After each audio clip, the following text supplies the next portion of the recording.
وآل محمد صل على محمد وآل محمد.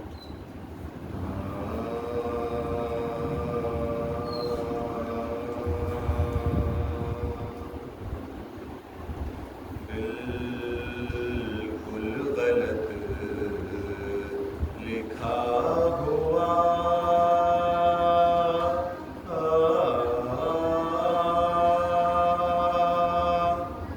تاریخ میں ہے یہ بالکل غلط لکھا ہوا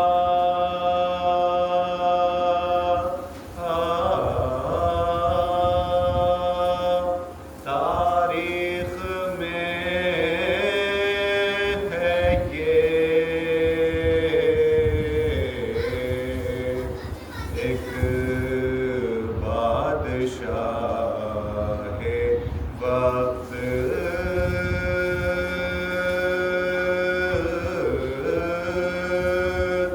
لڑا تھا حسین سے ایک بادشاہ وقت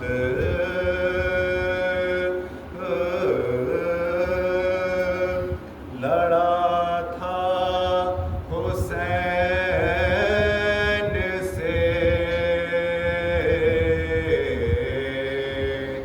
تو وہ بادشاہ وقت نہیں تھا فقیر تھا بیعت کی بھیک مانگ رہا تھا حسین سے بیعت کی بھیک مانگ صلوات محمد اللهم صل على محمد وآل محمد.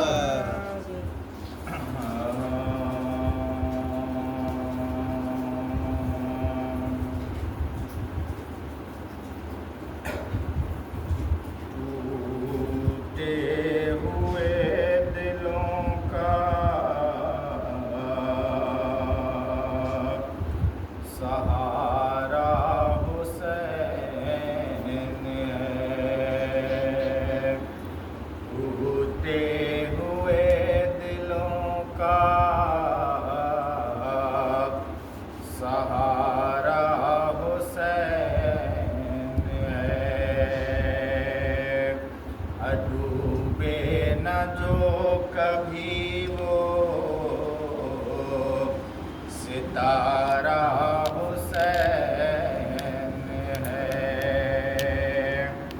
اور دنیا کو اختیار ہے جس کو کرے پسند طوفان ہے یزید کنارہ حسین ہے طوفان ہے یزید کنارہ حسین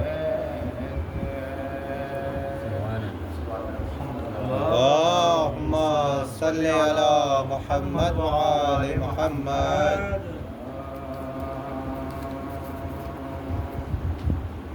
انسان اس حسین کی تعریف کیا کرے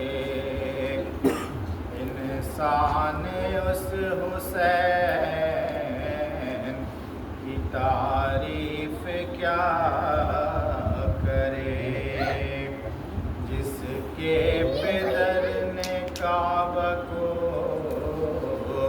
کعبہ بنا دیا اور بھائی نے جس کے و جنگ میں اتنا کیا بلند کہ تو بنا دیا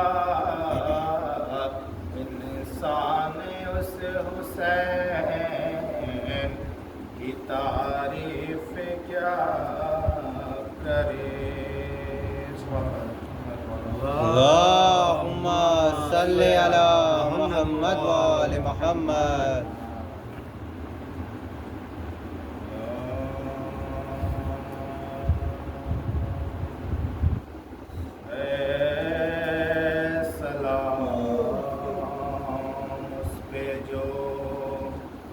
کہتی تھی میرے پیر حسین اے سلام اس پہ جو کہتی تھی میرے پیر حسین. خاک میں کس نے ملا دی تیری تصویر حسین اے سلام اس پہ جو کہتی تھی میرے پیر حسین. تم کو منصب تو شہادت کا خدا نے سونپا,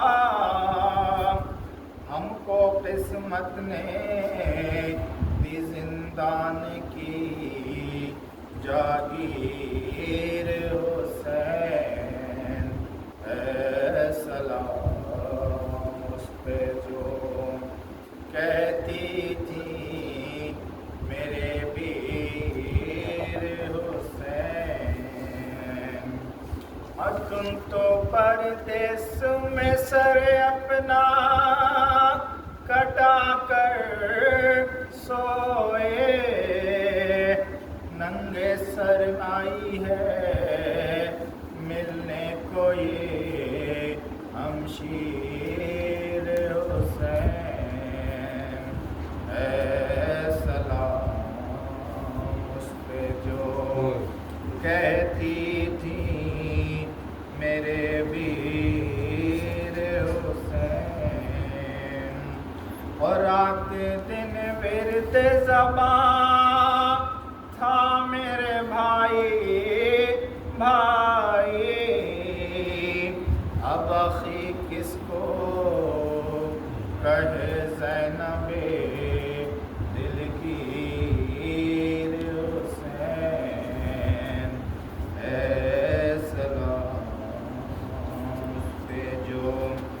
کہتی تھی میرے پیر حسین.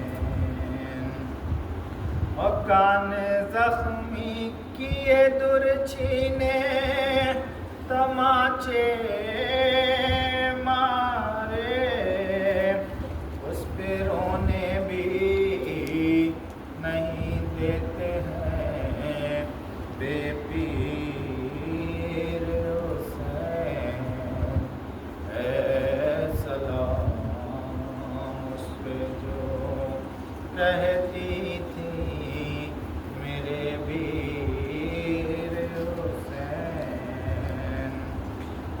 ماں زہرا کا جنازہ تو اٹھا تھا شب کو, ہم کو بلوے میں لیے جاتے ہیں بے پیر حسین اے سلام اس پہ جو کہتی تھی میرے پیر حسین. خاک میں کس نے ملا دی تیری تصویر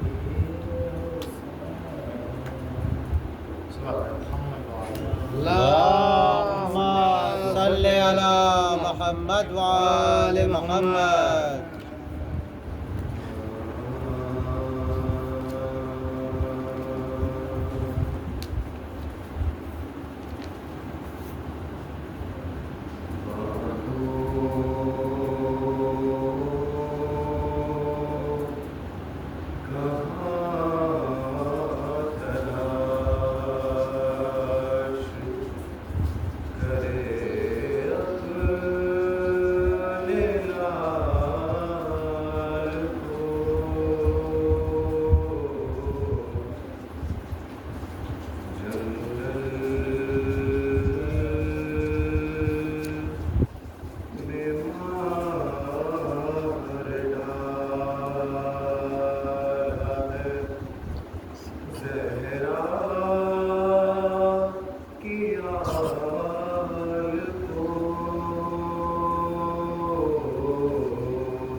میرا گھر لے گئی،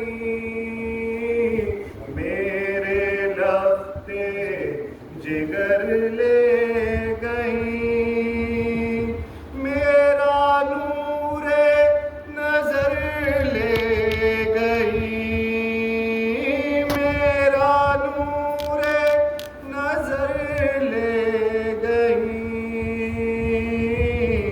اور اس کے سوا کیا لکھوں، ہائے صغرا بتا کیا لکھوں، ہائے صغرا بتا کیا لکھوں، خط تیرا اب سناؤں کسے،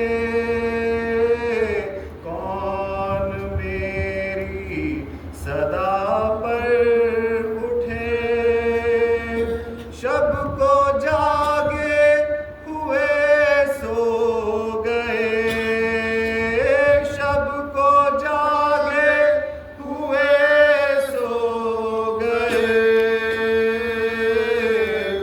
اور اس کے سوا کیا لکھوں، ہائے صغرا بتا کیا لکھوں، ہائے صغرا بتا کیا لکھوں، ہائے صغرا وہ بھائی تیرا جس نے تجھ سے تھا وعدہ کیا، کھا گئی اس کو کرب و بلا، کھا گئی اس کو کرب و بلا، اور اس کے سوا کیا لکھوں، ہائے صغرا بتا کیا لکھوں، ہائے صغرا بتا کیا لکھوں، پیار تو نے تھا جس کو لکھا، گھٹنیوں بھی جو نہ چل سکا، ہاں وہ اصغر بھی اب نہ رہا، ہاں وہ اصغر بھی اب نہ رہا، اور اس کے سوا کیا لکھوں، ہائے صغرا بتا کیا لکھوں، ہائے صغرا بتا کیا لکھوں، شب کو دولہا بنایا جسے، راس آئی نہ مہندی جسے، روئی سہرے کی لڑیاں جسے، روئی سہرے کی لڑیاں جسے،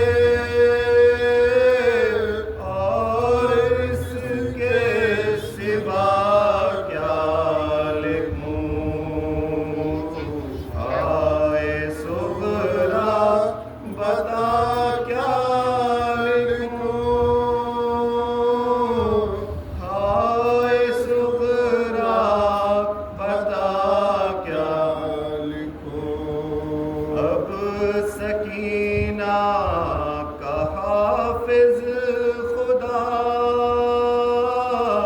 وقت زینب پہ بھی ہے کڑا، مجھ کو گھیرے ہوئے ہے قضا،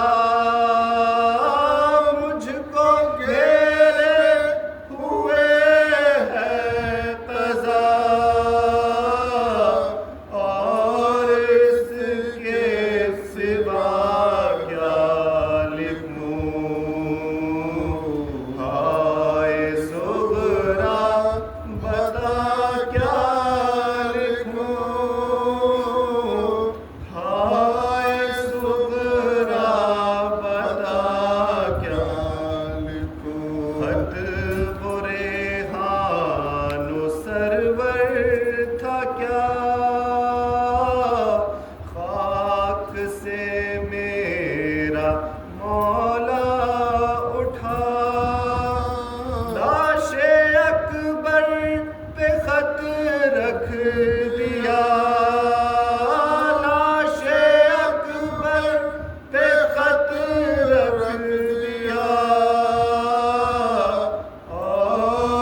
زینب نے لاش شہ سے کہا بھائی ہم چلے، مرنے سے آپ کے میں یہ ایذا اٹھاتی ہوں، دربار میں یزید کے سر ننگے جاتی ہوں، دربار میں یزید کے سر ننگے جاتی ہوں، ہائے ہائے میرے مسافر کرب و بلا حسین، ہائے ہائے میرے غریب میرے مہلکا حسین، ہائے ہائے تجھے نہ پانی کا قطرہ ملا حسین، ہائے ہائے تمام تن تیرا ٹکڑے ہوا حسین، ہائے ہائے تمام تن تیرا ٹکڑے ہوا حسین، پیاسے گلے پہ خنجر بیداد چل گیا، ہائے ہائے تڑپ تڑپ کے تیرا دم نکل گیا، ہائے ہائے تڑپ تڑپ کے تیرا دم نکل گیا، لے نینوا علی کی وضاحت تجھے ملی، اے کربلا خدا کی امانت تجھے ملی، اے خاک میری ماں کی ریاضت تجھے ملی، لے اے زمین شمع امامت تجھے ملی، لے اے زمین شمع امامت تجھے ملی، دامن تیرا بھرا میری کھیتی اجڑ گئے، سرحد میں تیری بھائی سے زینب بچھڑ گئی، سرحد میں تیری بھائی سے زینب بچھڑ گئی، یہ کہہ کے سر کو پیٹ کے روئی وہ دل جلی، آ کر نجف سے حال میرا دیکھو یا علی، گردن رسن میں آپ کی بیٹی کی ہے بدی، کہتی یہ ماریا سے وہ با چشم تر چلی، کہتی یہ ماریا سے وہ با چشم تر چلی، ہائے ہائے میں کربلائے معلیٰ میں لٹ گئے، پردیس میں آ کے برادر سے چھٹ گئی، پردیس میں آ کے برادر سے چھٹ گئی، کیا لطف زندگی کا جو نقشہ بگڑ گیا، کیوں کرنا تڑپوں آہ بڑا پیچ پڑ گیا، اس قافلے کا قافلے والا بچھڑ گیا، ہائے ہائے ہمارا کیسا بھرا گھر اجڑ گیا، ہائے ہائے ہمارا کیسا بھرا گھر اجڑ گیا، پردیسیوں نے چھاوے جنگل میں چھائی ہے،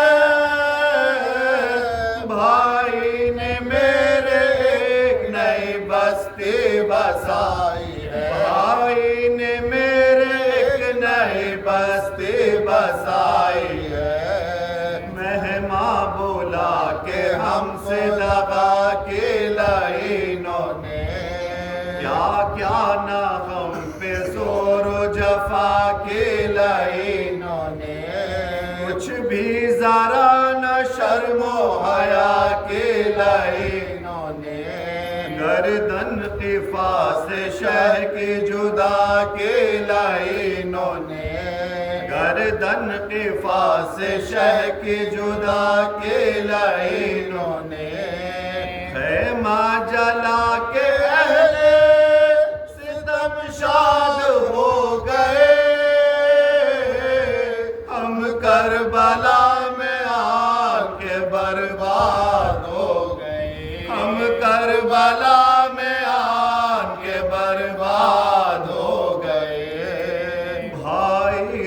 میرے سامنے نیزہ چلا کیے غوطہ بدن پہ برابر لگا کیے شبیر شکر شکر منہ سے کہا کیے اترانا شمر سینے سے بے سر جدا کیے اترانا شمر سینے سے بے سر جدا کیے روتی رہی میں وہ سر شبیر لے گیا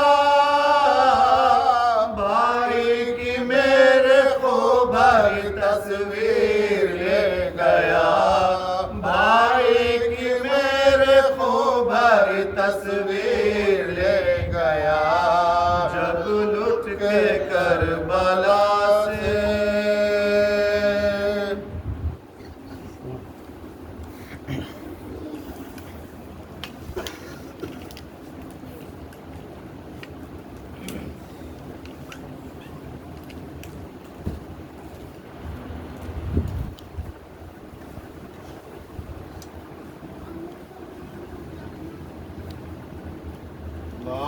اللهم صل على محمد وآل محمد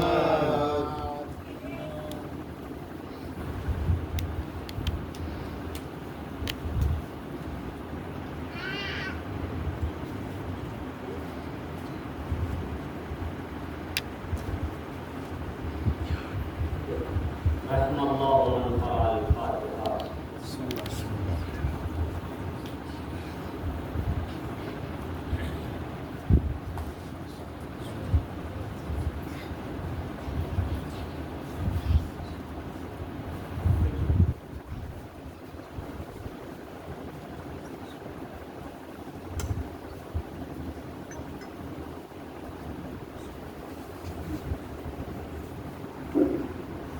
لا حول ولا قوة إلا بالله العلي العظيم. أعوذ بالله من الشيطان اللعين الرجيم. بسم الله الرحمن الرحيم. الحمد لله الذي هدانا لهذا وما كنا لنهتدي لولا أن هدانا الله لقد جاءت رسل ربنا بالحق والصلاة والسلام والتحية والإكرام على نبينا وحبيب طبيب قلوب نفوسنا أبي القاسم محمد صل على محمد وآل محمد ثم الصلاة والسلام والتحية والإكرام على مولانا مولى الكونين وعلى آله الطيبين الطاهرين المعصومين المظلومين المنتجبين المنتخبين ولعنة الله على أعدائهم أجمعين من الآن إلى يوم قيام يوم الدين. أما بعد فقد قال الله سبحانه وتعالى في كتابه الأعلى بسم الله الرحمن الرحيم إن الدين عند الله الإسلام.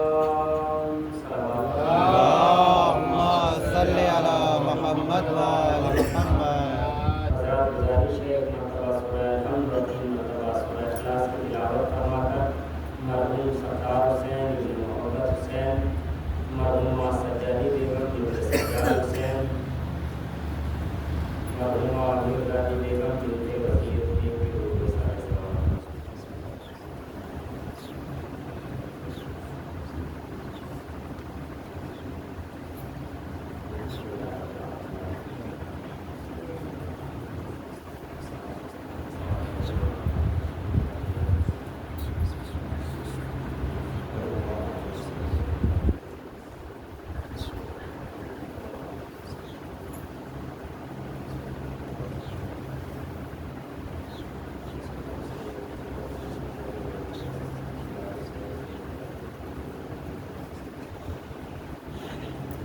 صلوات محمد اللهم صل على محمد وآل محمد. عزیزان گرامی، بزرگان عزیز، اس مجالس خمسہ کا آغاز آج سے ہو رہا ہے اور انشاءاللہ مسلسل 5 روزہ آپ کے سامنے گفتگو کرنے کا شرف حاصل ہوگا. ہماری ان مجالس میں کوشش یہ رہے گی کہ ہم تاریخ اسلام سنیں اور سمجھیں کہ اسلام کی ابتدا کیسے ہوئی اور اسلام ابتدا سے لے کر کے کربلا تک اور کربلا کے بعد دور امام زین العابدین علیہ الصلوۃ والسلام اللهم صل على محمد وآل محمد. کن کن مراحل سے گزرا ہے، کیونکہ اسلام کی ابتدا کا معلوم ہونا، معلوم کرنا اور جاننا ہر انسان کی ذمہ داری ہے. آج بہت زیادہ سوال یہ بھی ہوتا ہے کہ اسلام شاید 1400 سال کا دین ہے، اس سے پہلے کا دین نہیں ہے، یا اسلام کی ابتدا آخری نبی کے بعد ہوئی، ان کی ولادت کے وقت بھی نہیں ہوئی بلکہ کافی بعد میں ہوئی ہے. جبکہ پروردگار عالم، خالق کائنات، معبود العابدین، مرغوب راکین، مسجود الساجدین پروردگار، ساری کائنات کا پالنہار پروردگار، دونوں عالم کا خالق و مالک پروردگار عالم، زمین کے فرش کو بچھانے والا پروردگار، آسمان کا اتنا وسیع و عریض شابیانہ بغیر کسی ستون کے لگانے والا پروردگار، ستاروں اور سیاروں کو روشنی عطا کرنے والا ہمارا مالک، اپنی بابرکت اور متبرک اور عظیم کتاب، ایسی بے مثال اور بے نظیر کتاب کہ جس کی مثال کائنات میں ملتی نہیں ہے، ایسی عظیم کتاب ہے کہ جس کے جیسی کائنات میں کتاب نہیں ہے. یوں تو اس دنیا میں بہت ساری کتابیں آپ کو نظر آ جائیں گی، لیکن قرآن اللہ کی ایسی کتاب ہے کہ جس کے متعلق ابتدا میں ہی ارشاد ہو رہا ہے الف لام میم ذالک الکتاب لا ریب فیہ، کہ ہم نے اس کتاب کو نازل کیا ہے اور یہ کتاب بے عیب ہے، اس میں کسی طرح کا عیب نہیں ہے، اس میں کسی طرح کا عیب نہیں ہے، اس میں کسی طرح کی برائی کی گنجائش نہیں ہے. قرآن اللہ کی ایسی عظیم کتاب ہے جس کے نازل کرنے کے بعد پروردگار عالم نے یہ کہا کہ انا نحن نزلنا الذکر و انا لہ لحافظون، ہم نے قرآن کو نازل کیا اور ہم ہی قرآن کریم کی حفاظت کریں گے. قرآن کریم اللہ کی ایسی نازل کردہ کتاب ہے جس کے بارے میں پروردگار عالم ارشاد فرما رہا ہے لو انزلنا ھذا القرآن علی جبل لرأیتہ، کہ اگر ہم اس قرآن کریم کو پہاڑوں پر بھی نازل کر دیتے تو تم پہاڑوں کو اس قرآن کریم کے وزن سے ریزہ ریزہ دیکھتے، چکنا چور دیکھتے.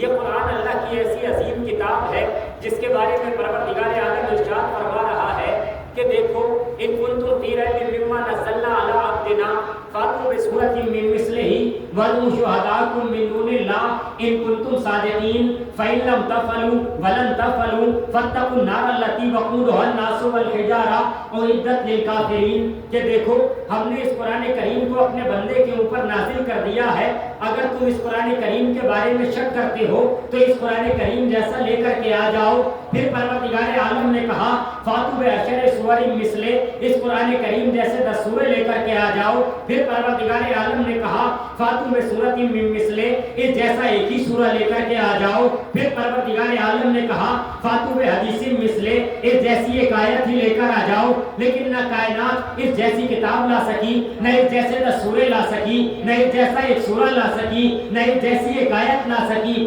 آخر میں مرحلہ یہ آیا کہ قرآن کریم سے پہلے خانہ کعبہ پر بہت ساری جب وہاں بازار لگتا تھا اور میلہ لگتا تھا وہاں پر آپ نے سن رکھا ہے کہ آیتوں کو اور اپنے اشعار کو لکھے ہوئے جو ہوتے تھے ان کے جنہیں وہ اپنی آیات اور بہتر سے بہتر شعر سمجھتے تھے وہ لٹکا دیے جاتے تھے. لیکن جب قرآن نازل ہوا سورہ کوثر کو وہاں پر آویزہ کر دیا گیا اور سورہ کوثر کے بعد کوئی آگے نہیں بڑھا جو سورہ کوثر کا جواب لے کر کے آتا. اب عزیزوں یہ اللہ کی کتاب ہے, بے مثال کتاب ہے. اسی بے نظیر کتاب سے ہمیں اسلام کو سمجھنا ہے, اسی بے مثال کتاب سے اسلام کے قوانین کو جاننا ہے کہ اسلام آیا کب ہے, اسلام کب سے اسلام کی ابتدا ہوئی, اسلام لانے والا کون ہے, اسلام کو بھیجنے والا کون ہے, اسلام کا موجد کون ہے, اسلام کی ابتدا کیا ہے. کیا جناب آدم کے دور سے اسلام آیا یا جناب موسیٰ کے دور میں آیا, جناب ابراہیم کے دور میں آیا, جناب اسحاق, ایوب, یوسف, یونس یا آخری نبی کے دور میں آیا. اسلام کی ابتدا کب ہوئی یہ سمجھنا ہے قرآن سے, اللہ کی کتاب سے, بے نظیر کتاب سے, بے مثال کتاب سے. ایسی کتاب جو نور بھی ہے, نور کی طرف لے جانے والی بھی ہے, جو صادق بھی ہے, صداقت کا پیغام دینے والی بھی ہے, جو علم بھی ہے, علم کی طرف لے جانے والی بھی ہے, جو علم بھی ہے, علم کی دعوت دینے والی بھی ہے. یا یوں کہا جائے اس کتاب سے اسلام کو سمجھنا ہے جو ایک ہی وقت میں صادق بھی ہے, مصدق بھی ہے, تصدیق بھی ہے, جو ایک ہی وقت میں بیان بھی ہے, مبین بھی ہے, تبیان بھی ہے, جو ایک ہی وقت میں علم بھی ہے, معلوم بھی ہے, تعلیم بھی ہے. ایسی عظیم کتاب سے اسلام کو سمجھنا ہے. اب اللہ پروردگار عالم اپنی اس بابرکت کتاب قرآن کریم کا تیسرا سورہ آل عمران جس کی پروردگار عالم 19ویں آیت میں ارشاد فرماتا ہے ان الدین عند اللہ الاسلام.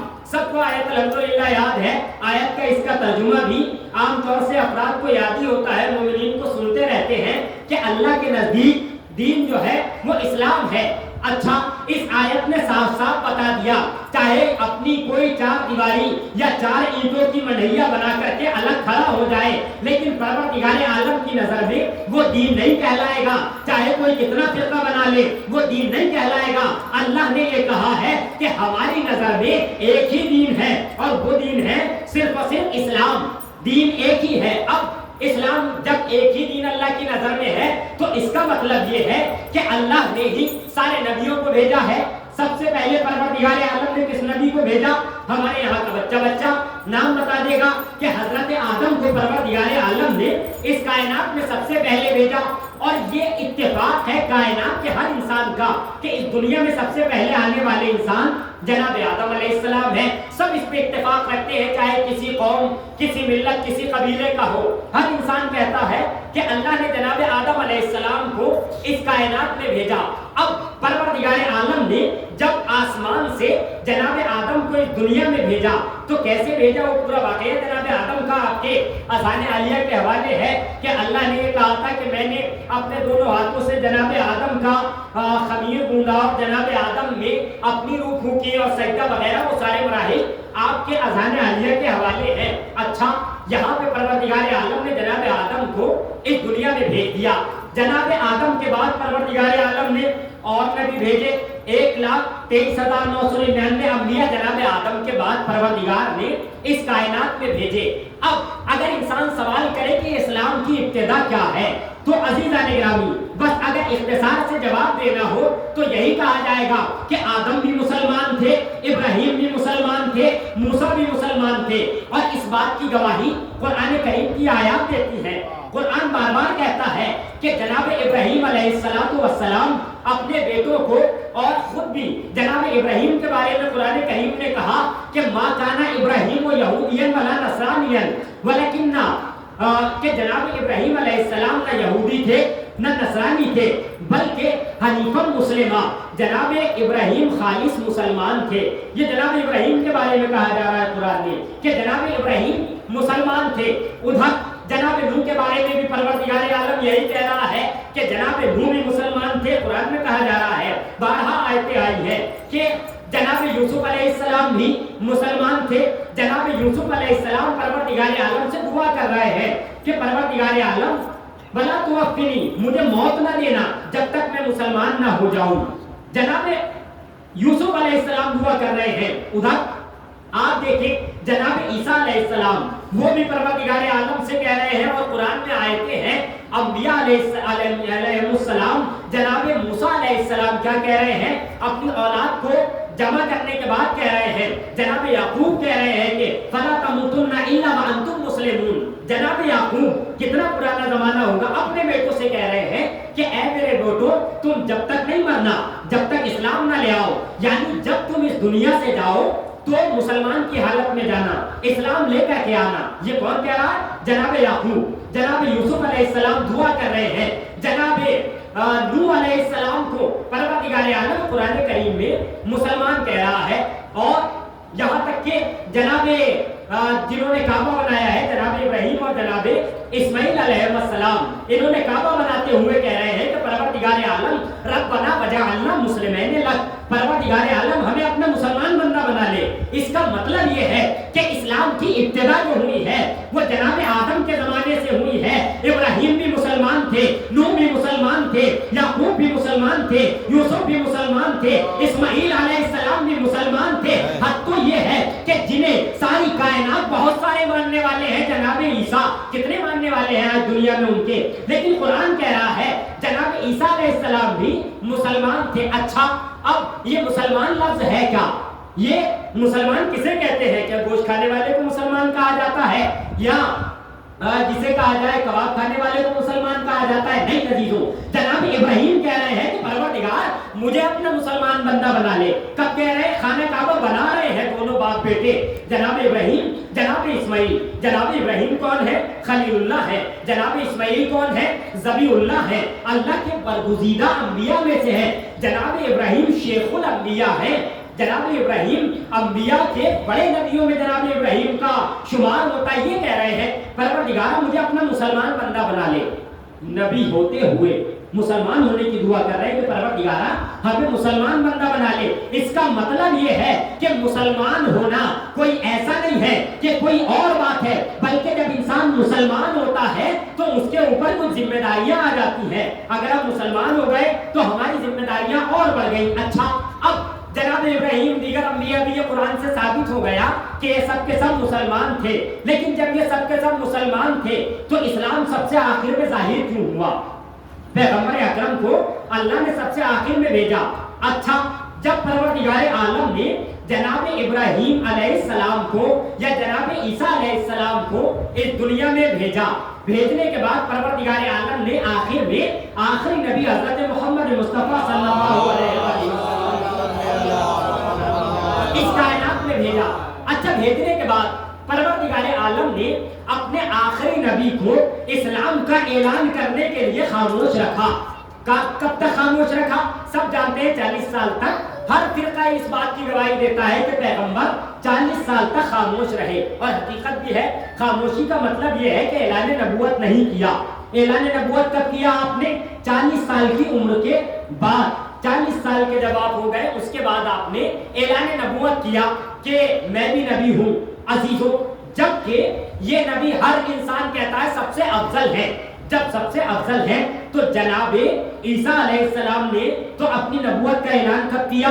جب جناب عیسیٰ اپنی ماں کی آغوش میں ہے، جب جناب مریم سلام اللہ علیہا ایک وادی میں چلی گئی تھی، اور وہاں سے آنے کے بعد جب جناب عیسیٰ کو آغوش میں لائی ہے، جناب عیسیٰ ان کی آغوش میں ہے، ماں کی آغوش میں ہونے کے بعد لوگوں نے جناب مریم پہ طرح طرح کے الزام لگانا شروع کیے۔ قرآن نے کہا کہ جناب عیسیٰ علیہ السلام کی ماں جناب مریم کو لوگ کیا کہہ رہے تھے، یہاں تک کہ کہا کہ ماں کانا امو کے، یعنی تمہارے باپ تو بڑے اچھے آدمی تھے، تمہاری ماں تو بڑی اچھی عورت تھی، یہ تمہیں بچہ کہاں سے لے آئی؟ شادی ہوئی نہیں، ابھی آپ کنواری ہے تو یہ بچہ کہاں سے لے کر آئی؟ لوگ یہ کہہ رہے تھے کہ آپ کی ماں تو بڑی اچھی تھی۔ غور فرمائیں جملے پر، یہ لوگ یہ کہہ رہے تھے، مسلمان نہیں تھے، مگر جناب مریم سے یہ کہہ رہے تھے کہ آپ کی ماں تو بڑی اچھی عورت تھی، آپ کے باپ تو بڑے اچھے تھے، آپ کا سب خاندان اچھا ہے، تو جب سب کچھ اچھا ہے تو آپ یہ بچہ لے کر کے کہاں سے آئی؟ یعنی وہ مسلمان نہیں تھے، مگر اتنا ضرور جانتے تھے کہ جس کے ماں باپ اچھے ہو اس کی اولاد بری نہیں ہوتی ہے، اس کی اولاد اچھی ہوتی ہے۔ یہی تو کہنا چاہ رہے تھے کہ تمہاری ماں تو اچھی عورت تھی۔ اس کا مطلب یہ ہوا کہ اگر ماں باپ اچھے ہو تو اولاد آٹومیٹک اچھی ہوا کرتی ہے۔ اگر ماں باپ اچھے نہ ہو تو اولاد اچھی ہونے کی امید کم رکھی جائے. یہ الگ بات ہے کہ اچھی نکل جائے, لیکن اگر اور کبھی کبھی ایسا الٹا بھی ہو جاتا ہے کہ نبی کی اولاد ہوتی ہے اور خراب نکل جاتی ہے, ایسا بھی ہوتا ہے. اور ایسا بھی ہوتا ہے کہ یزید کا بیٹا ہوتا ہے مگر تخت کو ٹھکرا دیتا ہے. ایسا بھی ہوتا ہے کہ یزید کا اپنا بیٹا تھا معاویہ, یزید کے بیٹے کا نام بھی معاویہ ہے, یزید کے باپ کا نام بھی معاویہ ہے. یزید کا بیٹا اچھا تھا, اس کو اسلام نے ایکسیپٹ کیا. تو بہرحال کہنے کا مقصد یہ ہے کہ جب جناب عیسیٰ علیہ السلام کو جناب مریم لے کر کے آ رہی ہیں تو جناب عیسیٰ علیہ السلام کی طرف جناب جب پوچھا کہ یہ بچہ کہاں سے لے کر کے آئی تو جناب مریم نے خاموشی کا روزہ رکھا ہوا تھا. بالکل جناب مریم چپ ہے, خاموش ہے, کچھ بول نہیں رہی ہے. جناب مریم نے اشارہ کیا جناب عیسیٰ کی طرف. جناب عیسیٰ کتنے دن کے ہیں؟ زیادہ سے زیادہ 1 ہفتے کے ہوں گے, بہت زیادہ ہوئے تو ورنہ 2-4 دن کا سن ہے, اس سے زیادہ کریں گے. ولادت کے بعد ہی لے کر کے آ رہی ہے. اللہ نے کہا تھا کہ تم 3 دن تک خاموشی کا روزہ رکھنا. اگرچہ اسلام میں خاموشی کا روزہ رکھنا حرام ہے. خاموشی کے لیے اگر روزہ رکھیں کسی سے بات نہیں کریں گے, بولیں گے نہیں, سائلنٹ رہیں گے, ایک دم سائلنٹ موڈ پہ جیسے فون لگا دیا جاتا ہے کہ اب کسی سے بات ہی نہیں کریں گے, ایسا روزہ رکھنا اسلام میں حرام ہے. لیکن اللہ نے جناب مریم کی طرف وحی کی کہ اے مریم خاموشی کا روزہ رکھ لو. جناب مریم نے خاموشی کا روزہ رکھا. اب جب لے کر کے آئی لوگوں نے پوچھا کہاں سے لائی, جناب مریم نے اشارہ کیا, فاشارت الیہ. جناب مریم نے, قرآن کہتا ہے اشارہ کیا جناب عیسیٰ کی طرف. بھائی جناب مریم اشارہ کر رہی ہے جناب عیسیٰ کی طرف. جناب عیسیٰ بڑے کمسن ہیں. اگر ہم میں سے کوئی اشارہ کرے 2-4 دن کے بچے کی طرف کہ یہ بتائے گا تو 2 حال سے خالی نہیں ہے. یا تو اشارہ کرنے والا پاگل ہے, یا تو اشارہ کرنے والا دماغ سے پیدل ہے, یا پھر یہ یقین ہے کہ یہ بولے گا. 2 ہی باتیں ہیں, یا تو اس کا دماغ صحیح نہیں ہے یا اسے یقین ہے کہ یہ بولے گا. اب جناب مریم کے لیے دوسرا والا مرحلہ ہے, انہیں یقین تھا کہ یہ بولے گا. اچھا, جب قرآن کہتا ہے کہ جناب عیسیٰ علیہ السلام کی طرف جیسے ہی اشارہ کیا, جیسے ہی جناب مریم نے فاشارت الیہ, جناب عیسیٰ علیہ السلام کی طرف اشارہ کیا, جناب عیسیٰ علیہ السلام بولے. اور بولنے کے بعد جناب عیسیٰ نے کیا کہا کہ پروردگار عالم نے مجھے نبی بنایا ہے, وجعلنی نبیا, اور یہ بھی اعلان کیا وآتانی الکتاب, مجھے کتاب بھی دی ہے. اب عزیزان گرامی جناب عیسیٰ علیہ السلام ابھی ماں کی آغوش میں ہے یا ماں کی آغوش سے الگ ہو, اس سے بحث نہیں ہے. جناب مریم نے اشارہ کیا, قرآن کہتا ہے جناب عیسیٰ بولے. جناب عیسیٰ نے یہ کہا کہ اللہ نے مجھے نبی بنایا ہے. اچھا, سارے اسلام نے, عالم اسلام نے اس بات کو مان لیا. جناب عیسیٰ بولے, جناب عیسیٰ بولے, جناب عیسیٰ کے بولنے کا اقرار عالم اسلام نے کیا. لیکن جب ہم نے یہ کہا کہ علی نے قرآن پڑھا, انجیل پڑھی, زبور پڑھی, تو کہنے لگے یہ کیسے ممکن ہے. ہم نے جواب دیا یہ عیسیٰ ہے, وہ وسیع فخر عیسیٰ ہے, وہ اس کا وسیع ہے جو عیسیٰ سے بھی افضل, جو موسیٰ سے بھی افضل, جو داؤد سے بھی افضل. اب عالم طفلی میں اگر قرآن علی پڑھے تو توجہ اور کسی طرح کے انسان کو تعجب کرنے کی گنجائش نہیں ہے کہ یہ کیسے بول رہے ہیں. جب جناب عیسیٰ بول سکتے ہیں, علی بھی گفتگو کر سکتے ہیں. اچھا, جناب عیسیٰ نے اپنی نبوت کا اعلان, بات یہاں پر ہے کہ جناب عیسیٰ نے اپنی نبوت کا اعلان بچپنے میں ہی کر دیا کہ میں نبی ہوں, مگر ہمارے نبی نے اپنی نبوت کا اعلان بچپن میں نہیں کیا. بچپن تو کیا 40 سال گزرنے کے بعد اللہ کے نبی نے اعلان کیا کہ میں نبی ہوں. وہ بھی کب اعلان کیا؟ جب غار ہرا میں پیغمبر اکرم کہاں جاتے تھے عبادت کرنے کے لیے؟ غار ہرا. غار ہرا کہاں ہے؟ ہمارے بچوں کے ذہن میں سوال آئے گا کہ غار ہرا, کیونکہ اس ٹائپ کی گفتگو کم ذہن میں آتی ہے اور کم سننے میں آتی ہے. غار ہرا ہے کیا؟ غار ہرا کہاں ہے؟ غار ہرا مکے میں ایک پہاڑ ہے جس کا نام ہے جبل نور. اس پہاڑ جو خانہ کعبہ سے 4 اور 5 کلومیٹر کی دوری پر ہے, ایک جبل نور. اس جبل نور پہ جس پہاڑ کی اونچائی تقریباً 640 میٹر ہے, یعنی 2099 کچھ فٹ, تقریباً 2100 فٹ کی اونچائی پہ غار ہرا موجود ہے. اور اس غار ہرا پہ میں یہاں پہ ایک جملہ کہنا چاہوں گا اگر آپ کی توجہ رہے گی. اس غار ہرا پہ پیغمبر اکرم عبادت کرنے ہر روز جایا کرتے تھے. کتنا اونچا ہے؟ 640 میٹر. فٹ میں دیکھیں گے تقریباً 2100 فٹ کی اونچائی پہ چڑھنا بڑا مشکل ہوتا ہے. لمبائی میں تو انسان 640 میٹر آرام سے چل لے گا, کوئی پریشانی نہیں ہے, لیکن اوپر چڑھنا مشکل ہوتا ہے. ہم کس نبی کے ماننے والے ہیں جو ہر روز کہاں جاتے ہیں؟ غار حرا, جبل نور پہ اونچائی میں دیکھا جائے, زمین سے لے کر کے اس کی اونچائی دیکھیں 640 میٹر پر ہمارا نبی, ہم اس نبی کی محبت کا دم بھرتے ہیں, اس نبی کی امت ہونے کا دم بھرتے ہیں کہ ہم اس نبی کے چاہنے والے ہیں جو ہر روز غار حرا میں جا کے عبادت کیا کرتے تھے پروردگار عالم کی. وہ 640 میٹر اونچائی پہ ہر روز جایا کرتے تھے, اونچائی پہ جایا کرتے تھے. ہم ہر روز مسجد میں آنے کے لیے تیار نہیں ہیں اور پھر مانتے ہیں کہ ہم نبی کے ماننے والے ہیں, ہم ان کے ماننے والے ہیں جو بے مثال نبی ہیں. عزیزوں, ہم ان کے ماننے والے ہیں جو اونچائی پہ چل رہے ہیں, روز چل رہے ہیں. ہم سے مسجد میں روز نہیں آیا جا رہا, تو اس پہ غور کرنے کا مقام ہے. ہمارے نبی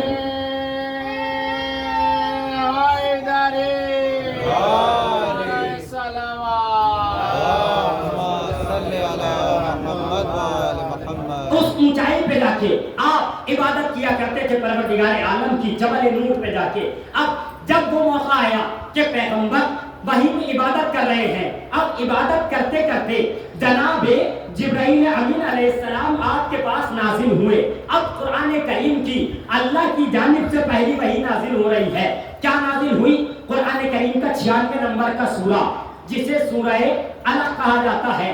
اور جناب پیغمبر اکرم صلی اللہ علیہ وسلم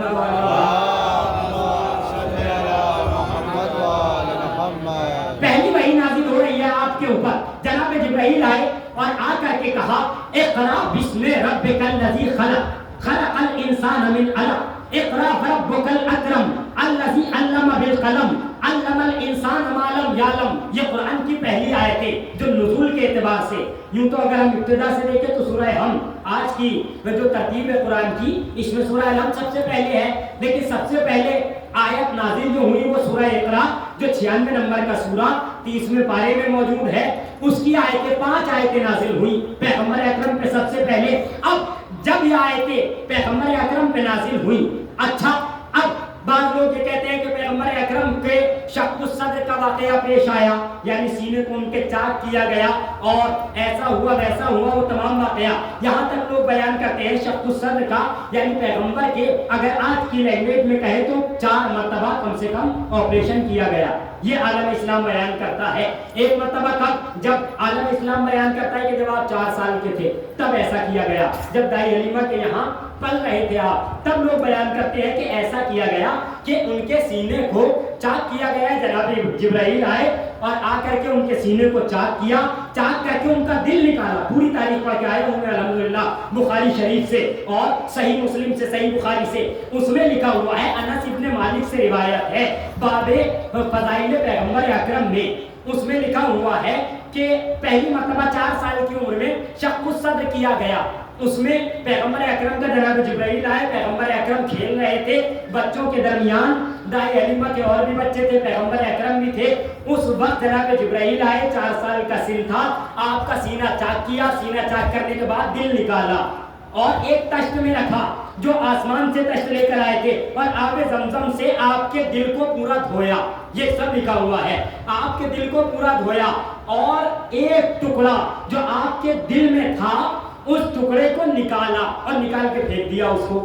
جب پوچھا گیا کہ یہ کیوں کیا تو لکھا ہوا یہ ہے کہ یہ خط الشیطان, یہ لفظ ہے بخاری میں اور صحیح مسلم میں کہ خط الشیطان, وہ شیطان کا کوئی نشانی تھی, شیطان نے کوئی ان کے دل میں کچھ رکھ دیا تھا. خط الشیطان اس کا نام لکھا ہے کہ وہ تھا. اب جناب جبرائیل نے یہ نکالا, نکالنے کے بعد آب زمزم سے اس کو غسل دیا, دھویا اور پھر سے اس میں آپ کا دل رکھا اور ٹانکے لگا دیے جناب جبرائیل نے. اور انس ابن مالک یہ بھی کہتے ہیں کہ ایک دفعہ میں نے پیغمبر اکرم کے سینے پہ وہ ٹانکے بھی دیکھے. یہ بھی لکھا ہوا ہے, تعجب کی بات ہے, لکھا ہوا ہے تو ہے. بہرحال پہلی بار تو یہ کیا گیا. اب جب یہ ہو رہا تھا, توجہ رکھیں یہاں سے عزیزوں, جب یہ کام ہو رہا تھا کچھ لوگ اور موجود تھے، ایسا تو نہیں ہے پیغمبر اکرم تھے، کچھ بچے بھی تھے، جو لکھا ہوا ہے تاریخ میں کہ دائی حلیمہ کے بچے تھے، وہ بھی پیغمبر کے ساتھ کھیل رہے تھے، کیونکہ 4 سال کی پیغمبر کی عمر بتائی گئی، یہ کھیل رہے تھے۔ جب انہوں نے یہ ماجرا دیکھا کہ جبرائیل آئے ہیں اور یہ سارا اپنا عمل انجام دے رہے ہیں، اس کے بعد وہ بچے وہاں سے پیغمبر اکرم کی یہ حالت دیکھ کر بھاگ نکلے۔ عزیزوں، اچھا اب قابل غور بات یہ ہے کہ پیغمبر کو چھوڑ کر کے بچپن سے ہی بھاگنے کی عادت پڑ رہی ہے۔ پیغمبر کو بچپنے سے ہی چھوڑ کے کہاں بھاگے؟ گھر کی طرف بھاگے۔ اماں کو جا کے خبر دی اور وہ آئی اور بابا آئے، آ کر کے بہرحال دیکھا تو جب تک انہوں نے اپنا کام فٹ کر دیا تھا جناب جبرائیل علیہ السلام نے، اور وہ جا چکے تھے پیغمبر کے، کوئی مسئلہ نہیں ہوا تھا۔ یہ پہلی بات کہ 4 سال کی عمر میں شق الصدر کا واقعہ پیش آیا۔ دوسری بار لکھا ہے کہ جب آپ 10 سال کے تھے جب یہ واقعہ پیش آیا۔ پھر تیسری بار بھی لکھا ہے کہ جب آپ بعثت ہوئی تب یہ ہوا۔ پھر چوتھی بار لکھا کہ جب پیغمبر اکرم 27 رجب کو معراج پہ جا رہے تھے تب یہ واقعہ ہوا۔ ایک صاحب نے تو 5ویں بار بھی لکھ دیا کہ 5 بار ہوا ہے۔ اچھا بھائی پیغمبر اکرم کے کیا کیا پریشانی تھی جو 5 مرتبہ دل کا آپریشن کرنا پڑ گیا؟ اگر عام طور سے کسی انسان کا دنیا میں دل کا 5 بار آپریشن کر دیا جائے تو بتائیے وہ بچے گا؟ مجھے نہیں لگتا کہ وہ بچ پائے گا، ختم ہو جائے گا۔ خیر یہ کہا جائے وہ پیغمبر تھے، اللہ کے نبی تھے، لیکن عزیزان گرامی جبرائیل کی اتنی ہمت کیسے ہو گئی کہ وہ پیغمبر کا سینہ چاک کرے؟ اور سینہ چاک کرنے کی ضرورت کیوں پڑی؟ لفظ ہے خط الشیطان، یعنی شیطان کا کوئی تار پیغمبر کے دل میں موجود تھا۔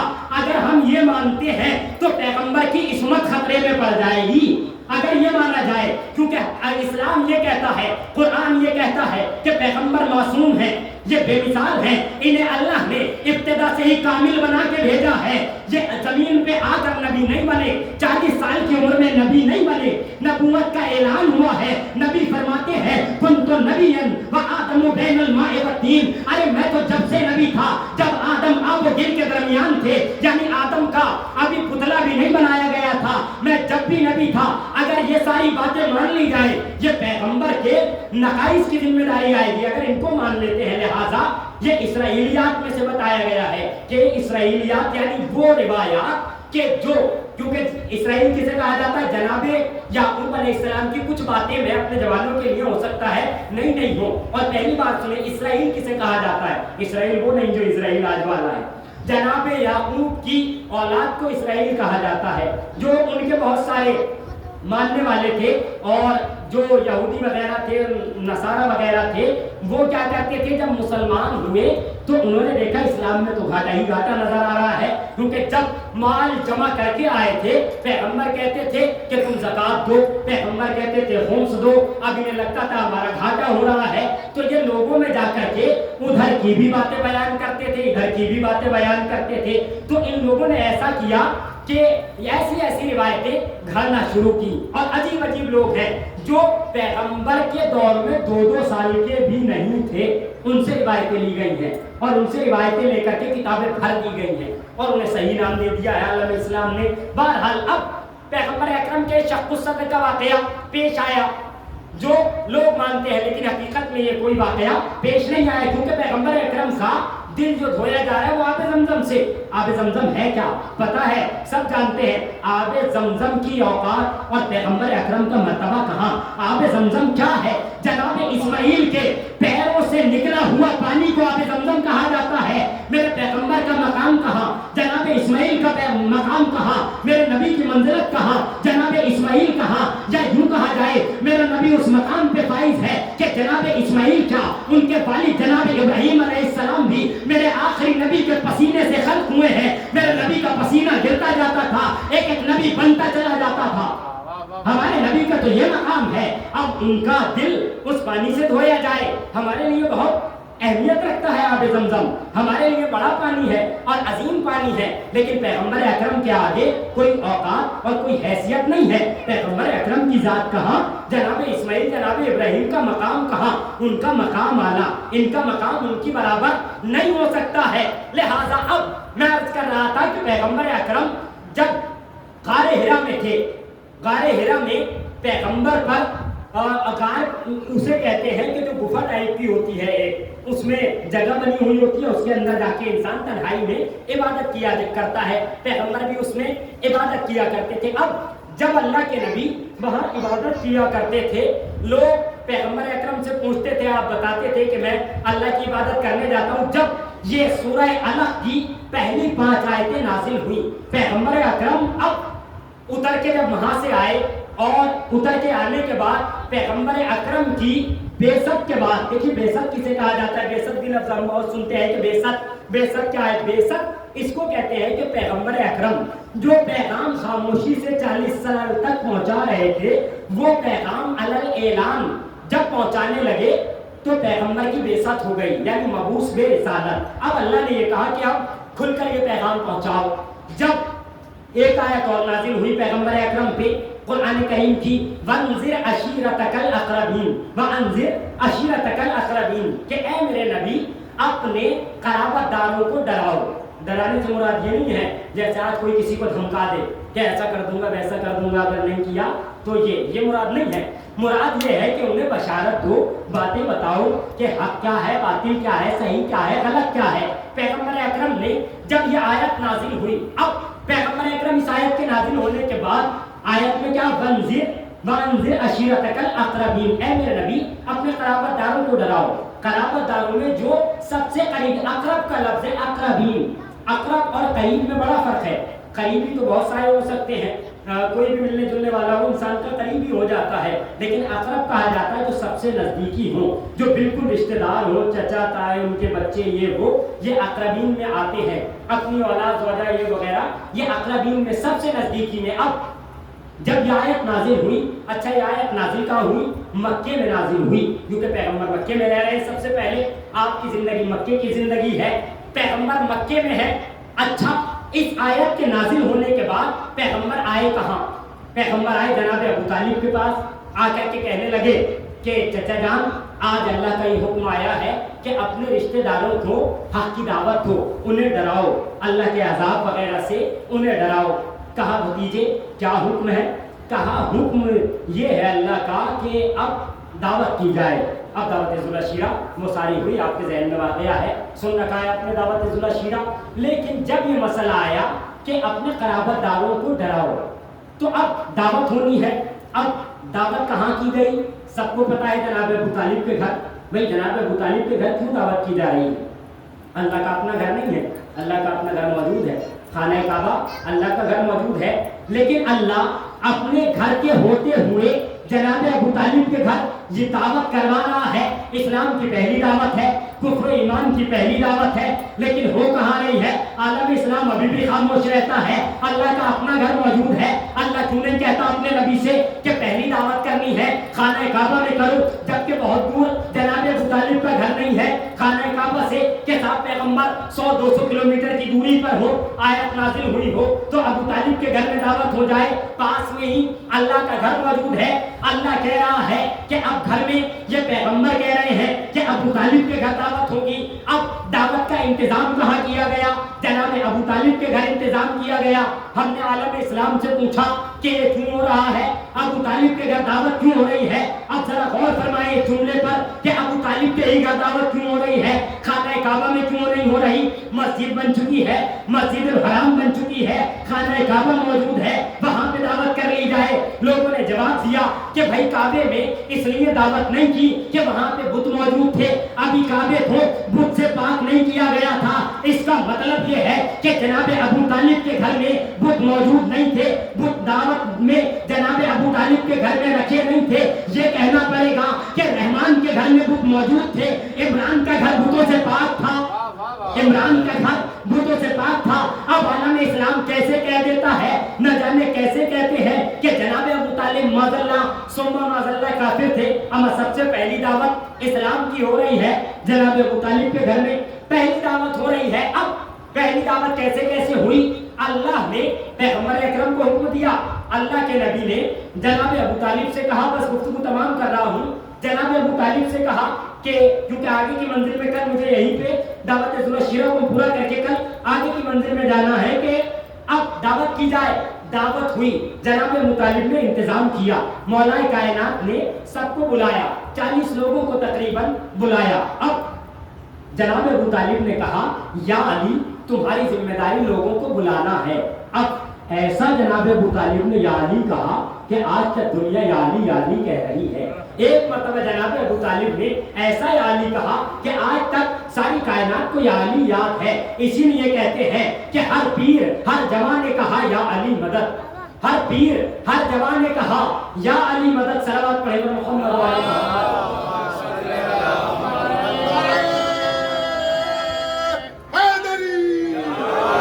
عزیزوں ساری کائنات یا علی مدد آج کہہ رہی ہے. یا یوں کہا جائے گرتا ہوا زمین پہ بچہ سنبھل گیا, بے ساختہ جو ماں نے کہا یا علی مدد. آج تک دنیا یا علی مدد کہہ رہی ہے. اب دعوت ہوئی, بہت تیزی سے بات کو تمام کر رہا ہوں. مولا کائنات گئے, بلا کر کے لائے. جناب ابو طالب کے گھر دعوت ہوئی. جناب ابو طالب نے دعوت کا اہتمام کیا اور بکرے کی 1 ران پکائی گئی. بکرے کی صرف 1 ران پکائی گئی. اور کھانے والے کون کون ہیں؟ ابو جہل, ابو لہب اور پتہ نہیں کون کون بڑے بڑے جو پورا بکرا کھا جایا کرتے تھے. آج صرف 1 بکرے کی ران اب جو لا کے سامنے 40 لوگوں کے رکھی گئی تو یہیں پہ مصیبت آنے لگی کہ صاحب کھانا تو بڑا کم ہے.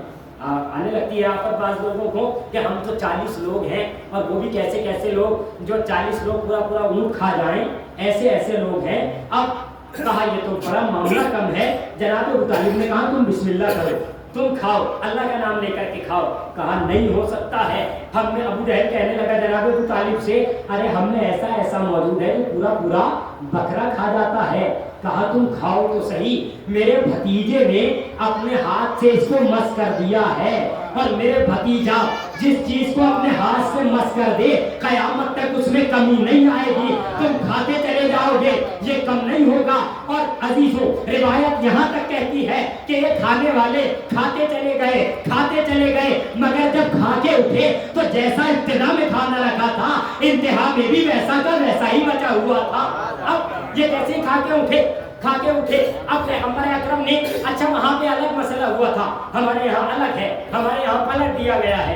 ہم کھانا بعد میں دیتے ہیں, پہلے اپنی بات سنا دیتے ہیں, تبرک بھی بعد میں دیتے ہیں, پہلے بات سنا دیتے ہیں. لیکن پیغمبر نے ایسا نہیں کیا کہ بیچارے بھوکے آئے ہیں, ہمارے یہاں الحمدللہ بھوکے نہیں آتے ہیں, یا اگر پیٹ بھی بھوکا ہوتا ہے تو نیت بھری ہوئی ہوتی ہے. اچھا اب جب وہ آئے تھے تو پیغمبر دیکھ لیا تھا آپ نے کہ ان کی نیتوں سے بھوکے ہیں. نیتوں کا بھوکا اور ہوتا ہے, پیٹ کا بھوکا اور ہوتا ہے. اللہ کے نبی نے بہرحال دیکھ لیا, دعوت ہوئی. دعوت میں پیغمبر نے کچھ کہنا چاہا, کسی نے نہیں مانا. دعوت ختم ہو گئی, سب چلے گئے کیا کہہ کے. جلدی سے تمام کر رہا ہوں. دوسرے دن پھر یہی ہوا, پھر لوگ جمع ہوئے, پھر پیغمبر اکرم کی بات کو نہیں سنا, پھر چلے گئے. اب جب تیسرا دن آیا تو جناب ابو طالب کیا کرتے تھے, احترام مند وہاں بیٹھ جایا کرتے تھے دروازے پہ, لوگوں کا احترام کیا کرتے تھے. آپ نے بہت سارے لوگوں کو دیکھا ہوگا کہ مجلس ہوتی ہے, اہتمام ہوتا ہے, وہ دروازے پہ بیٹھ جاتے ہیں لوگوں کے احترام کی خاطر.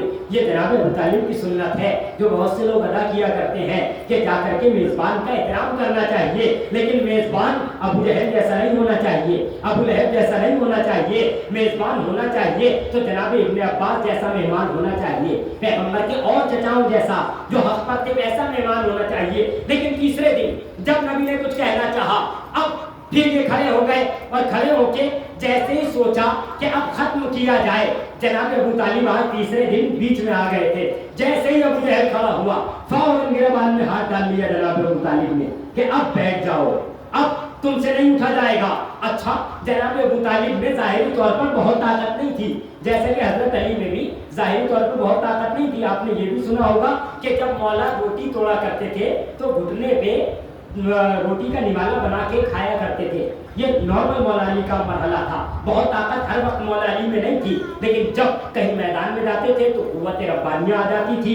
ایسے جناب ابو طالب بھی تھے, ظاہری طور پہ بہت زیادہ طاقت جناب ابو طالب میں ظاہری اعتبار سے نہیں لگتا تھا, لیکن یہ ابو جہل ابو لہب یہ بڑے طاقتور, بڑے لمبے چوڑے سب اعتبار سے. لیکن جب کھڑا ہوا ابو جہل, جناب ابو طالب نے گریبان پکڑا, گریبان پکڑ کے بٹھا دیا, اور بٹھانے کے بعد پیغمبر اکرم کی طرف اشارہ کیا. اشارہ کر کے کہتے ہیں قم یا سیدی و مولائی, اے میرے سید, اے میرے سردار, اے میرے مولا کھڑے ہو جاؤ. جناب ابو طالب نے اپنے نبی کو, اپنے بھتیجے کو اس مجمع میں, کتنا مجمع تھا, 40 افراد کا مجمع مجمع تھا؟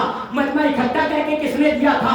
علی نے مجمع اکٹھا کر کے دیا تھا۔ دعوت کس نے کی تھی؟ جناب ابو طالب نے کی تھی۔ اب جناب ابو طالب نے الفاظ کیا کہے تھے؟ قم یا سیدی و یا مولائی، اے میرے سید، اے میرے مولا کھڑے ہو جاؤ۔ ادھر پروردگار کہتا ہے ہل جزاء الاحسان الا الاحسان، احسان کا بدلہ احسان ہے۔ اب احسان کا بدلہ احسان سے اللہ کو چکانا ہے، اللہ کے نبی کو چکانا ہے۔ اب اللہ کے نبی نے کہا کہ ہل جزاء الاحسان الا الاحسان، اے ابو طالب تم نے مجھے 40 لوگوں کے مجمع میں مولا کہہ کے پکارا ہے، میں تمہارے بیٹے کو 1.25 لاکھ کے مجمع میں کھڑے ہو کر اپنے ہاتھوں پہ کہوں گا من کنت مولا فہذا علی المولا۔ صلوات پر محمد و علی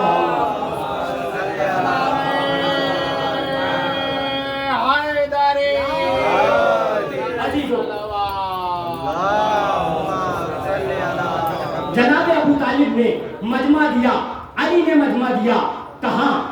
دعوت صلح شیرہ میں، اور پیغمبر نے علی کو مجمع دیا غدیر کے میدان میں۔ اب اعلان جناب رسالت مآب نے اعلان کیا، اعلان کرنے کے بعد جب اعلان کر دیا تو لوگوں نے کہا کہ اب جب اعلان کرنے لگے پیغمبر نے ایک جملہ یہ کہا کہ کون ہے تم میں جو میری نصرت کرے گا، جو میری مدد کرے گا؟ پیغمبر نے 3 بار کہا کہ تم میں کون ہے جو میری اس امر میں مدد کرے، حق کو پہنچانے میں مدد کرے، حقیقت کو پہنچانے میں مدد کرے۔ اب کوئی کھڑا نہیں ہوتا ہے، پیغمبر 3 بار موقع دے رہے ہیں کہ شاید پہلے آ جاؤ، شاید دوسرے آ جاؤ، شاید تیسرے آ جاؤ، کبھی تو آ جاؤ، لیکن جو عزیز ہو اس دور میں نہ اٹھے وہ بعد میں آ رہے ہیں کہ ہمارا پہلا نمبر، ہمارا دوسرا نمبر، ہمارا تیسرا نمبر۔ ارے تمہارا نمبر وہاں کیا پٹ ہو گئے تھے جب بار بار اللہ کا نبی کہہ رہا تھا، ارے پہلی آواز پہ لبیک کہہ دیتے، دوسری پہ لبیک کہہ دیتے، تیسری پہ لبیک کہہ دیتے، مگر وہاں ایسا لگ رہا تھا سب کے سب لوگوں کو صاف سن گیا تھا، کوئی بول ہی نہیں رہا تھا۔ ایک مرتبہ جب سب پہ خاموشی تاری تھی، میرا مولا 10 سال کا سن ہے، علی کی جوانی نہیں ہے، 10 سال کا، روایت کہتی ہے بخاری میں تحریر، مشکات میں تحریر، صحیح مسلم میں تحریر کہ کوئی نہیں اٹھا۔ ایک 10 سال کا بچہ اٹھ کر کے یہ کہنے لگا یا رسول اللہ لبیک یا رسول اللہ لبیک یا رسول اللہ، اے اللہ کے رسول میں آپ کی مدد کروں گا، میں آپ کی مدد کروں گا، میں آپ کی نصرت کروں گا۔ امیر کائنات نے جب یہ اعلان کیا یا اللہ کے نبی میں آپ کی مدد کروں گا، فوراً اللہ کے نبی نے کہا کہ تم ہی میرے خلیفہ، تم ہی میرے جانشین، تم ہی کائنات کے سردار۔ عزیزو اب ماننا پڑے گا کہ علی کی خلافت کا اعلان غدیر میں نہیں ہوا، دعوت صلح شیرہ میں جب میرا مولا ابھی 10 سال کا تھا، اس وقت میرا نبی کہہ رہا ہے کہ میرا وزیر ہوگا یہ علی ہوگا، میرا وزیر ہوگا یہ علی ہوگا، میرا جانشین ہوگا یہ علی ہوگا۔ عزیزو ساری کائنات سمجھے تو صحیح، دعوت صلح شیرہ کو صحیح سے پڑھے تو صحیح۔ اب اسلام کا آغاز ہو رہا ہے، اب اسلام کا آغاز ہو چکا۔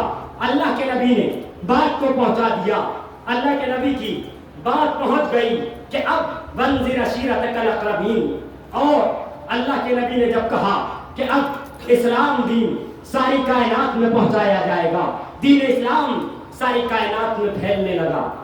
اور یہ الگ بات ہے کہ پیغمبر کے بعد دین اسلام کو لوگوں کے سامنے توڑ اور مروڑ کر پیش کیا گیا، اس طرح سے نہیں پیش کیا گیا جس طرح سے پیغمبر نے پیش کیا۔ اس کی وجہ یہ رہی کہ پیغمبر کی جگہ جس کو آنا چاہیے تھا وہ نہیں آیا، وہ آ گیا جو لائق نہیں تھا۔ اور جب کسی بھی سیٹ پر وہ انسان بیٹھ جاتا ہے، کسی بھی کرسی پر جو اس کے لائق نہیں ہوتا، تو پھر وہی حال ہوتا ہے جو اب حال ہو رہا ہے، اور آپ دیکھ رہے ہیں کہ کیا حال ہو رہا ہے۔ لہٰذا ایسے انسان کو آنا چاہیے جو اس کرسی کے اور اس منبر اس مسلک کے لائق ہو۔ مگر اسلام کا کس طرح سے سانچہ پیش کیا گیا، کس طرح سے اسلام کو ماننے والے لوگ پیغمبر اکرم کے زمانے کے بعد آئے، ایسے ایسے لوگ آئے کہ نام بھی لیا جائے تو کیا کہا جائے۔ یزید جیسا انسان پیغمبر کی منبر اور آپ کی جانشینی کے لیے آمادہ ہو گیا، لیکن جب یزید اٹھا تو ادھر پیغمبر کا نواسا جو حقیقی جانشین تھا وہ بھی بلند ہوا، اور بلند ہو کر کے کہنے لگا مثلی لا یبایع مثلا، کہ مجھ جیسا اس جیسے کی بیعت نہیں کر سکتا ہے۔ عزاداران مظلوم کربلا، امام حسین نے مظلوم کربلا نے جب دیکھا کہ وہ منظر آ گیا ہے کہ اب نانا کے دین کو لوگ ختم کرنا چاہ رہے ہیں۔ امام نے فرمایا کہ میں سب کچھ قربان کر دوں گا مگر نانا کے دین کو بچاؤں گا۔ آزاداروں، میرا مولا دین اسلام کو بچانے کے لیے کربلا تک آ گیا۔ ہاں آزاداروں، کربلا میں آنے کے بعد آقا حسین نے قربانیاں پیش کی۔ کبھی حبیب ابن مظاہر کو قربان کیا، کبھی جون کی قربانی پیش کی، کبھی بریر و مسیب کو پیش کیا، اور اصحاب کے بعد گود کے پالوں کی باری آئی۔ کبھی اپنی آغوش کا پالا شبیہ پیغمبر جا رہا ہے تو حسین کہہ رہے ہیں اللہم اشہد علی ہؤلاء القوم قد برز الیہم غلام اشبہ الناس برسولک خلقا وخلقا ومنطقا، کہ اے پروردگار گواہ رہنا اب اس قوم کی جانب وہ جا رہا ہے جو تیرے نبی جیسا ہے، بہت زیادہ شباہت رکھتا ہے، خلق کے اعتبار سے، اخلاق کے اعتبار سے، گفتار کے اعتبار سے۔ اللہ اکبر، ایک ایک جاتا رہا، کبھی علی اکبر گئے، کبھی قاسم گئے، کبھی اور محمد گئے، کبھی رباب کا ششمہ ننھا علی اصغر چلا گیا۔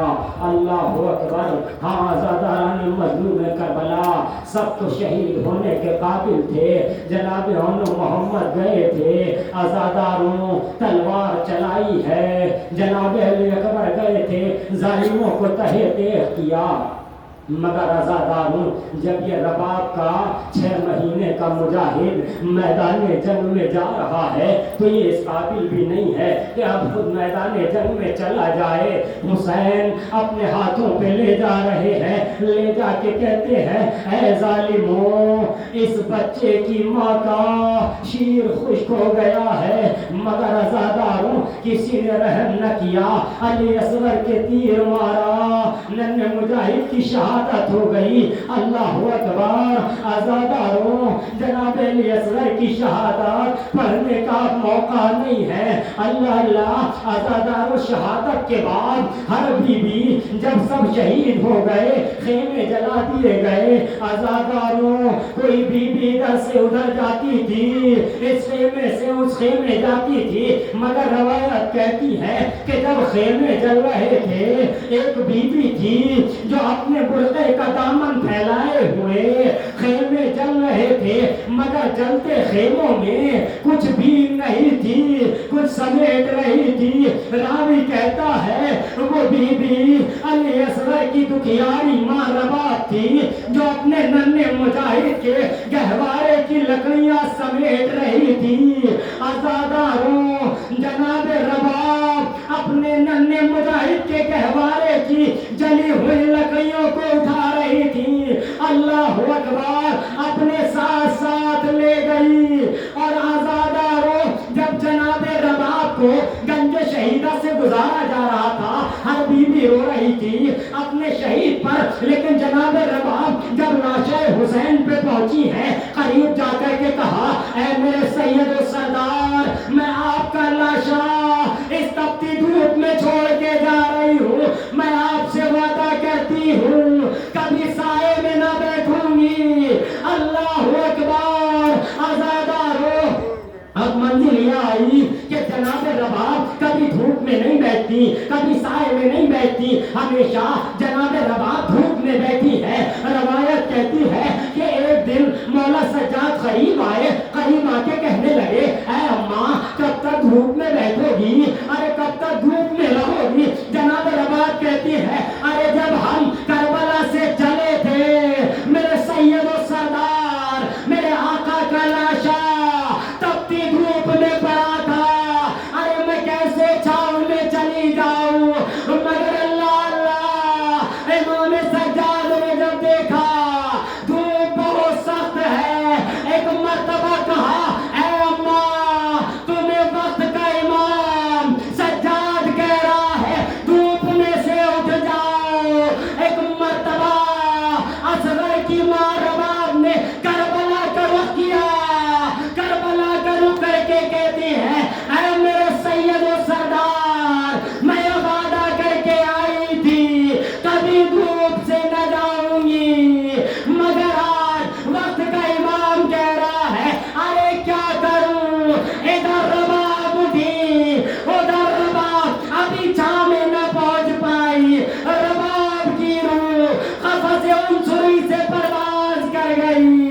اللہ اکبر. اب جو دیکھا رباب نے کیا سامان چھوڑا. اللہ اللہ ایک گٹری ملی. اب جو کھولا گیا اصغر کے جھولے کی جلی ہوئی لکڑیاں. سجاد نے سر پکڑا. ہائے میرا ننھا اصغر، ہائے میری ماں. وسيعلم الذين ظلموا أي منقلب ينقلبون. إنا لله وإنا إليه راجعون. حضرات گزارش ہے ایک مرتبہ سورہ حمد 3 مرتبہ سورہ اخلاص کی تلاوت فرما کر مرحوم ستار حسین بن محبت حسین، سجادی بیگم بنت سجاد حسین، امیر زادی بیگم بنت وزیر بیگ کی رکوع ثانی.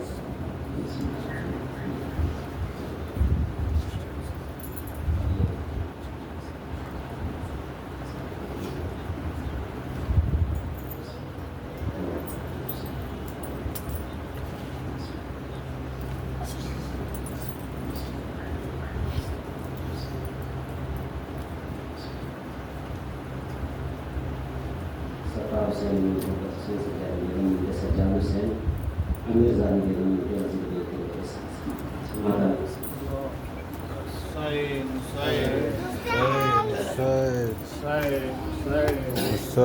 حسین حسین حسین حسین حسین حسین حسین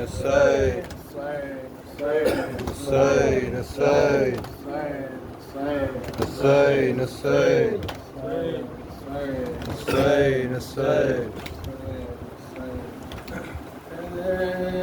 زینب ناشاد، اے زینب ناشاد، اے زینب ناشاد، اے زینب ناشاد، اے زینب ناشاد، اے زینب ناشاد، اے زینب ناشاد، اے زینب ناشاد، اے زینب ناشاد، اے زینب ناشاد، اے زینب ناشاد، اے زینب ناشاد. رو کے صدا کر وہ بلا کرتی ہے فریاد.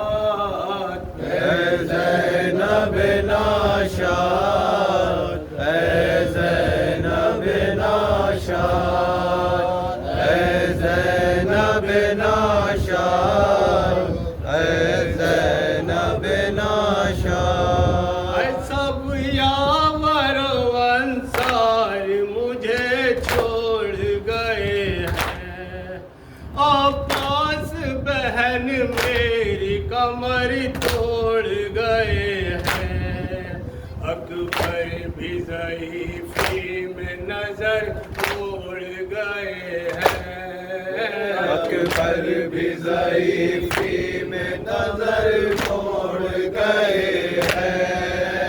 اکبر بھی ضعیفی میں نظر موڑ گئے ہیں. کوئی بھی نہیں ہے جو کرے اب میری امداد. اے زینب ناشاد، اے زینب ناشاد، اے زینب ناشاد، اے زینب ناشاد. اے اب کسی کو پکاروں میں کسے دوں میں دہائی. پیغام اجل لے کے میرے پاس یہ آئی. کچھ دیر میں ہو جائے گی تم سے بھی جدائی. کچھ دیر میں ہو جائے گی تم سے بھی جدائی. کچھ دیر میں ہو جائے گی تم سے جدائی پھر تم پہ کریں گے یہ ستم گئی نہیں بیدار اے زینب ناشاد اے زینب ناشاد اے زینب ناشاد اے زینب ناشاد کچھ دیر میں حلقوں منہ پہ شمشیر چلے گی یہ غم ہے وہ غم جس کو کبھی سہ نہ سکے گی ماں فاطمہ زہرا بھی یہی تو کہ کہے گی ماں فاطمہ زہرا بھی یہی رو کے کہے گی ماں فاطمہ زہرا بھی یہی رو کے کہے گی کرتا ہے ذبح بیٹے کو تو کیوں ستمی جان اے زینب ناشاد اے زینب ناشاد اے زینب ناشاد اے زینب ناشاد مہمان کا کہیں قتل بھی دنیا میں روا ہے راضی رضائی سے زمانے میں خدا ہے بابا ہے علی نانا رسول دوسرا ہے بابا ہے علی نانا رسول دوسرا ہے بابا ہے علی نانا رسول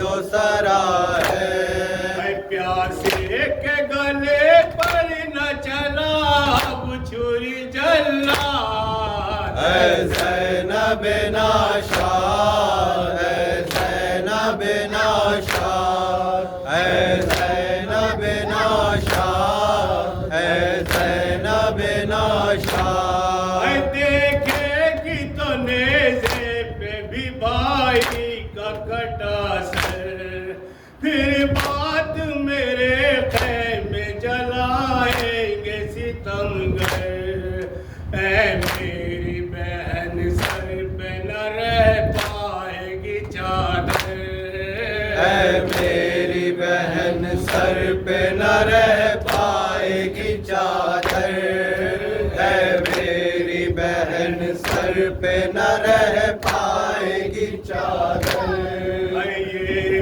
اور نہیں تجھ پہ ابھی پڑنی ہے افطار اے زینب ناشاد اے زینب ناشاد اے زینب ناشاد اے زینب ناشاد ایسا بھی قیامت کا سما دیکھ رہا ہو جلتے ہوئے خیموں کا دھواں دیکھ رہا ہو لٹتا ہوا زہرا کا مکان دیکھ رہا ہو لٹتا ہوا زہرا کا مکان دیکھ رہا ہوں لٹتا ہوا زہرا کا مکان دیکھ رہا ہوں ایسا نہ کوئی گھر ہو کسی کا کبھی برباد اے زینب ناشاد اے زینب ناشاد اے زینب ناشاد اے زینب ناشاد ذاکر کی ایک اور وصیت شہدین ہے زینب سے کہا رو کہ شہ فرش نشین ہے شیعوں کو یہ پیغام دیا حق مکین ہے شیعوں کو یہ پیغام دیا حق مکین ہے شیعوں کو یہ پیغام دیا حق مکین ہے پانی جو پیے ٹھنڈا کرے پیاس میری یاد اے زینب ناشاد اے